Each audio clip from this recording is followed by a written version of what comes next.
नमस्कार साथियों, आज हम जानेंगे रेड ब्लड सेल्स और आरबीसी एरिथ्रोसाइट क्या होती है। तो एरिथ्रोसाइट को जानने से पहले हमें थोड़ा ब्लड के बारे में जान लेना चाहिए। जो ब्लड होता है वह प्लाज्मा प्लस सेल्स से मिलकर बना होता है। ब्लड प्लाज्मा और सेल्स से मिलकर बना होता है। जो प्लाज्मा होता है लिक्विड पोर्शन होता है ब्लड का, और जो सेल्स होती हैं इसमें रेड ब्लड सेल आरबीसी हो गई, डब्ल्यूबीसी हो गई, डब्ल्यूबीसी और प्लेटलेट, 3 प्रकार की सेल्स पाई जाती हैं। तो आरबीसी का काम हो गया फेफड़ों से ऑक्सीजन को बाइंड करके बॉडी के अलग अलग टिश्यू में ले जाने का काम आरबीसी का होता है। और डब्ल्यूबीसी का जो काम होता है वह हमारी बॉडी को रोग प्रतिरोधक क्षमता, रोगों से लड़ने की जो क्षमता है वह डब्ल्यूबीसी प्रोवाइड कराती है, इम्यूनिटी प्रोवाइड कराती है बॉडी को। प्लेटलेट जो होती है यह किसी को इंजरी होने पर, जब किसी को इंजरी हो जाती है तो वहाँ से ब्लड बहने लगता है, तो वहाँ पे प्लेटलेट क्या करती है, थक्का बनाने का काम करती है, जिससे ब्लड का लॉस कम हो। तो ये 3 तरीके की ब्लड सेल पाई जाती हैं। इसमें आज हम जानेंगे कि आरबीसी क्या होती है। जो रेड ब्लड सेल होती है वह क्या होती है। रेड ब्लड सेल को एरिथ्रोसाइट कहते हैं। एरिथ्रोपोइसिस रेड ब्लड सेल के बनने की जो प्रोसेस होती है उसको एरिथ्रोपोइसिस कहते हैं। और एरिथ्रोपोइसिस की जो प्रक्रिया है वह बोन मेरो के स्टेम सेल के द्वारा होती है।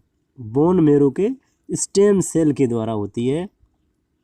स्टेम सेल सभी प्रकार की ब्लड सेल्स का प्रोडक्शन करती है। एरिथ्रोसाइट, डब्ल्यूबीसी और प्लेटलेट सभी प्रकार की जो सेल्स होती हैं, ब्लड सेल्स होती हैं, वह स्टेम सेल के द्वारा बनती हैं। जो रेड ब्लड सेल होती है यह मैच्योर होने से पहले बहुत सारी स्टेज से इसको गुजरना पड़ता है। बहुत सारी स्टेज से गुजरने के बाद यह mature red blood cell erythrocyte बनती है। जब ये एरिथ्रोसाइट बनती है, इसको मैच्योर एरिथ्रोसाइट बनने में 7 दिन का समय लग जाता है। जब यह मैच्योर हो जाती है तो यह ब्लड, हमारा जो ब्लड सर्कुलेशन होता है, सर्कुलेशन में पहुंच जाती है। जब सर्कुलेशन में पहुंचने के बाद अपने काम को कैरी करती है। डायमीटर की बात करें तो आरबीसी का जो डायमीटर होता है वह 7.2 माइक्रोमीटर होता है। जो नॉर्मल आरबीसी का डायमीटर होता है वह 7.2 माइक्रोमीटर होता है। शेप की बात करें तो यह बाइकॉनकेव डिस्क शेप की होती है। बाइकॉनकेव का मतलब होता है कि इनसाइड कर्व, अंदर की तरफ थोड़ी कर्व होती है इसमें, तो ये बाइकॉनकेव दोनों तरफ से कर्व होती है, तो इसे बाइकॉनकेव डिस्क शेप का इसकी जो शेप होती है। आरबीसी लैक ए न्यूक्लियस, आरबीसी में क्या लैक होती है, किसकी कमी होती है, न्यूक्लियस की कमी होती है।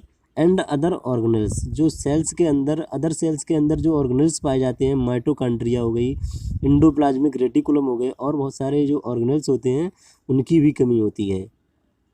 Nucleus so can not divide और लिमिटेड लाइफ स्पेन, न्यूक्लियस ना होने की वजह से इसकी जो लाइफ स्पैन होती है 120 दिन की होती है, और ये अपने आप को डिवाइड नहीं कर सकती हैं। नॉर्मल जो आरबीसी होती है उसको नॉर्मोसाइट कहते हैं। नॉर्मल आरबीसी को नॉर्मोसाइट कहते हैं। इसका जो साइज है इसमें वेरिएशन भी हो जाते हैं। कभी कभी क्या होता है कि जो रेड ब्लड सेल होती है उसका नॉर्मल से अधिक साइज हो जाने को हम अधिक साइज होने को मैक्रोसाइट बोलते हैं, और नॉर्मल को नॉर्मोसाइट बोलते हैं। और छोटा जो साइज इस आरबीसी का छोटा हो जाता है उसको हम माइक्रोसाइट बोलते हैं। मैक्रोसाइट है मेगालोब्लास्टिक एनीमिया में देखने को मिलती है। जो नॉर्मल आरबीसी होती है उसका साइज बढ़ जाता है, उसको हम मैक्रोसाइट कहते हैं। और इसका जो मैक्रोसाइट यानी साइज का बड़ा हो जाना मेगालोब्लास्टिक एनीमिया में देखने को मिलता है। माइक्रोसाइट जो सेल आरबीसी जो है होती है नॉर्मल साइज से छोटी होती है, यह आयरन डिफिशियंसी के एनीमिया में देखने को मिलता है। इसमें एबनॉर्मल शेप हो जाती है। और एक सिकल सेल जो एनीमिया होती है उसमें आरबीसी जो ये सिकल शेप की आकृति उसमें दी गई है, यह सिकल शेप की हो जाती है। यह डिफेक्टिव आरबीसी बनती हैं हमारी बॉडी से। सरफेस एरिया की अगर बात की जाए तो आरबीसी का surface area of a RBC 120 square micrometer, 120 square micrometer इसका सरफेस एरिया होता है। वॉल्यूम की बात करें तो 90 क्यूबिक माइक्रोमीटर इसका वॉल्यूम जो होता है, 90 क्यूबिक माइक्रोमीटर इसका वॉल्यूम होता है। RBC red colour due to presence of porphyrin pigment in haemoglobin. RBC जो होती है, रक्त जो होता है, वह रेड कलर का जो पोरफायरिन पिगमेंट होता है हीमोग्लोबिन में, उसकी वजह से आरबीसी का जो कलर होता है वह रेड होता है। आरबीसी में ईच आरबीसी कंटेन 33% हीमोग्लोबिन। एक आरबीसी जो नॉर्मल आरबीसी होती है उसमें 33% हीमोग्लोबिन होता है। अच्छा खासी मात्रा होती है हीमोग्लोबिन की। हीमोग्लोबिन का काम होता है कि ऑक्सीजन के साथ बाइंड करके, फेफड़ों में ऑक्सीजन के साथ बाइंड करके बॉडी के अलग अलग टिश्यू में ऑक्सीजन को पहुंचाने का काम, और वहां से कार्बन डाइऑक्साइड को लेकर फेफड़ों में लाकर और फेफड़ों के द्वारा हम सांस के द्वारा ऑक्सीजन को बाहर निकालने का काम हीमोग्लोबिन का होता है। हीमोग्लोबिन जो होता है यह हीम और प्लस ग्लोबिन जो पॉलीपेप्टाइड चेन होती हैं उनसे मिलकर बना होता है। 2 अल्फा और 2 अल्फा और 2 बीटा पॉलीपेप्टाइड चेन से मिलकर बना होता है। हीमोग्लोबिन की डिटेल जानकारी के लिए हमने एक हीमोग्लोबिन पर वीडियो बना रखा है, आई बटन पर लिंक है, जाकर देख सकते हैं। अब हम जानेंगे हेमेटोक्रिट और पैक्ड सेल वॉल्यूम, जिनको पीसी भी बोलते हैं। हेमेटोक्रिट क्या होती हैं, पैक्ड सेल वॉल्यूम क्या होती हैं, इनके बारे में हम जानेंगे। The percentage of total blood volume occupied by RBC called haematocrit और पैक्ड सेल वॉल्यूम। जो टोटल ब्लड वॉल्यूम होता है वह आरबीसी के द्वारा ऑक्यूपाइड किए गए वॉल्यूम को हम पैक्ड सेल वॉल्यूम बोलते हैं। PCV packed cell volume of 50% means that 50% of volume of blood is composed by RBC. जैसे ब्लड का वॉल्यूम, जैसे ब्लड है उसका 50% जो ब्लड है ऑक्यूपाई कर रखा है आरबीसी ने, तो इसका 50% पीसीबी मतलब हो गया कि 50% जो ब्लड वॉल्यूम है वह आरबीसी ने ऑक्यूपाई कर रखा है, तो उसको हम पैक्ड सेल वॉल्यूम बोलते हैं। नॉर्मल पैक्ड सेल और हेमेटोक्रिट नॉर्मल वैल्यू जो होती है वह कितनी होती है। अडल्ट मेल में 42 से 48% जो हेमेटोक्रिट वैल्यू होती है। नॉर्मल एवरेज इसका होता है, एवरेज इसको 45% बोलते हैं हम एवरेज में एक मेल में। एडल्ट फीमेल में 38 से 46% होती है, एवरेज 42%। हेमेटोक्रिट की जो वैल्यू होती है यह कम हो जाने में अनीमिया की स्थिति होती है, और हेमेटोक्रिट की वैल्यू ज़्यादा बढ़ जाने में पॉलीसाइथीमिया की स्थिति बनती है। अब हम जानेंगे advantage of biconcave shape of RBC. जो आरबीसी होती है बाइकॉन्केव मतलब हम आपको बता चुके हैं, दोनों तरफ से कर्व बाइकॉन्केव होने का क्या एडवांटेज होता है। Increase surface area for diffusion of respiratory gases. इसके बाइकॉन्केव होने से ये फ़ायदा होता है कि यह सरफेस एरिया इसका बहुत ज़्यादा बढ़ जाता है, जिससे वह रेस्पिरेटरी गैसेस जो होती है उनको अच्छे से बाइंड कर सके।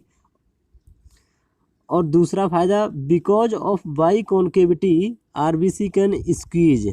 बाइकॉन्केव होने से एक ये भी फ़ायदा होता है कि यह क्या कर सकती है, सिकुड़ सकती है थ्रू स्मॉलर डायमीटर कैपिलरी। जो स्मॉलर डायमीटर की कैपिलरी, ब्लड कैपिलरी होती हैं, जिनका जो डायमीटर होता है आरबीसी से कम होता है, वहाँ पे आरबीसी क्या करती है, स्क्वीज कर जाती है और अपने आप को वहाँ से निकाल ले जाती है। स्क्वीज करके अपने साइज को चेंज कर लेती है, शेप को, और शेप को चेंज करके वहाँ से निकल जाती है। यह इसके बाइकॉनकेव होने से इसके एडवांटेज है। आगे देखते हैं हम हार्मोन टेस्टोस्टेरोन। एक हार्मोन होता है टेस्टोस्टेरोन इन मेल। यह मेल में जो टेस्टोस्टेरोन पाया जाता है, male causes more synthesis of erythropoietin EPO that stimulate production of RBC। एक मेल में टेस्टोस्टेरोन हार्मोन पाया जाता है जिसकी वजह से एरिथ्रोपोइटिन जो किडनी से सीक्रेट होने वाला हार्मोन होता है, इसका प्रोडक्शन, यह RBC के प्रोडक्शन को बढ़ा देता है। इस वजह से मेल में थोड़ा RBC थोड़ी ज़्यादा होती हैं। Decrease haematocrit known as anaemia. अगर हेमेटोक्रिट जो होती है वह नॉर्मल से कम हो जाती है तो उसमें अनीमिया की कंडीशन हो जाती है, जिसमें हेमेटोक्रिट वैल्यू 30% से भी कम हो जाती है, उसमें अनीमिया की कंडीशन डेवलप हो जाती है। Increase haematocrit known as polycythaemia. Haematocrit value अगर इंक्रीज हो जाती है तो क्या बनता है, पॉलीसाइथीमिया की कंडीशन बन जाती है। इसमें हेमेटोक्रिट 65% 65% से भी एबव हो जाती है और 7 मिलियन पर MMQ से जो RBC होती हैं उनकी जो संख्या होती है वह 7 मिलियन पर MMQ से अधिक हो जाती है। और packed cell volume haematocrit value जो होती है वह 65% से अधिक हो जाती है, तो पॉलीसाइथीमिया की कंडीशन होती है। आगे हम जानेंगे कि polycythaemia increase risk of stroke, जो स्ट्रोक होता है, and heart attack because viscosity of blood can be form thrombosis. जो पॉलीसाइथीमिया की कंडीशन होती है इसमें क्या होता है कि पैक्ड सेल वॉल्यूम और RBC की संख्या बढ़ जाती है, जिससे ब्लड की जो विस्कोसिटी होती है, गाढ़ापन हो जाता है, वह और ज़्यादा बढ़ जाता है, जिसकी वजह से स्ट्रोक और हार्ट अटैक होने के चांसेस बढ़ जाते हैं। Causes of polycythaemia or malignancy of red bone marrow. जो पॉलीसाइथीमिया होती है यह कब होती है, कभी कभी malignancy of red bone marrow, जैसे रेड बोन मैरो है इसमें मलिग्नेंसी हो जाए तो पॉलीसाइथीमिया की कंडीशन डेवलप होती है। एम्फाइसीमा और all condition which cause hypoxia in blood. जब ऐसी कोई भी कंडीशन, एक तो malignancy of red bone marrow उसमें भी पॉलीसाइथीमिया होता है, और एनी कंडीशन, कोई भी ऐसी कंडीशन जिसमें जो ब्लड होता है इसमें हाइपोक्सिया की कंडीशन डेवलप होती है, तो हमारी बॉडी से क्या होता है कि एरिथ्रोपोइटिन नामक जो हार्मोन है वह RBC के प्रोडक्शन को बढ़ा देता है और पॉलीसाइथीमिया की कंडीशन डेवलप होने के चांस बढ़ जाते हैं। Thank you.